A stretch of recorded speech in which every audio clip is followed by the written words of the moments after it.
So I'd had back pain for about 10 years on and off, sciatica and back pain, and then I was quite active and I had a physical job at work and it just got worse and worse.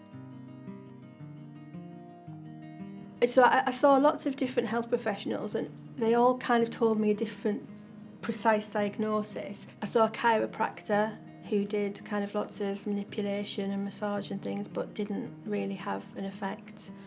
I saw a private physio who gave me core exercise to do because I got told a lot it was all to do with core stability and that my muscles weren't properly aligned or weren't strong enough.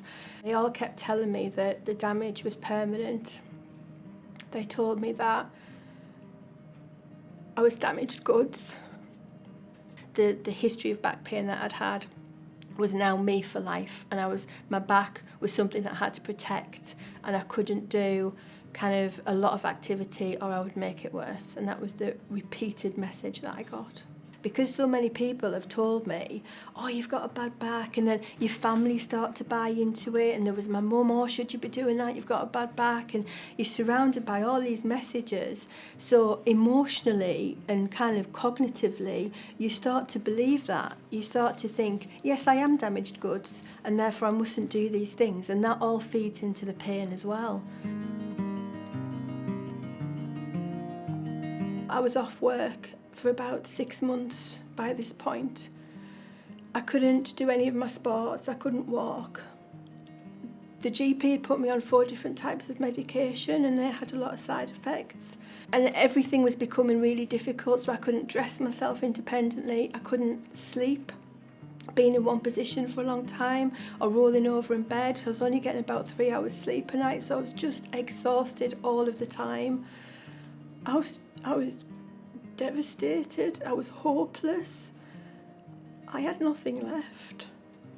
I was so frightened. The future that you imagine for yourself was taken away from me and I didn't know what was going to happen.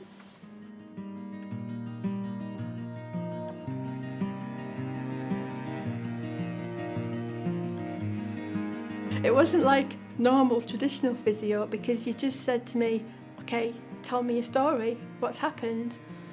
And I was like, well, this is interesting, no one's ever asked me this before. So I was able to just talk and tell you everything that had happened. There was no judgment, there was no kind of jumping in to say, actually, you need to do this, this or this. There was just listening. Where you listened to what I wanted to achieve, which was getting back to work, well, being able to dress myself, the basics, but also getting back to my sports, my running, my martial arts, and you used that as a treatment.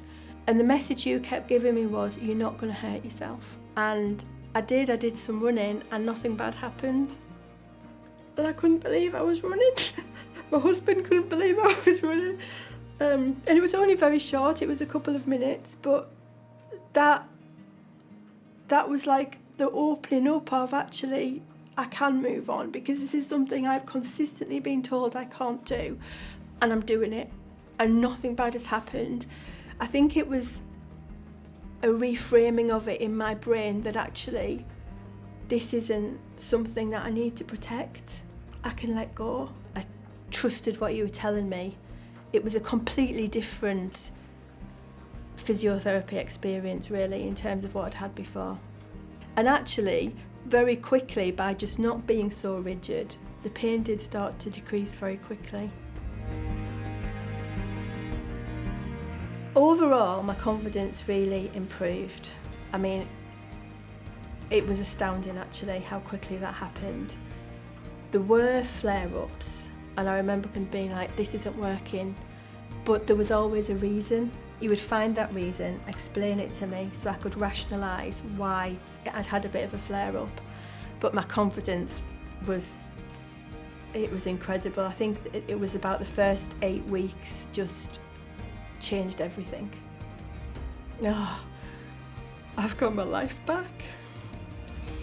I don't think of myself as somebody with a back problem or back pain. Like for me, that's a door that's closed, it's in my past, it's not me anymore.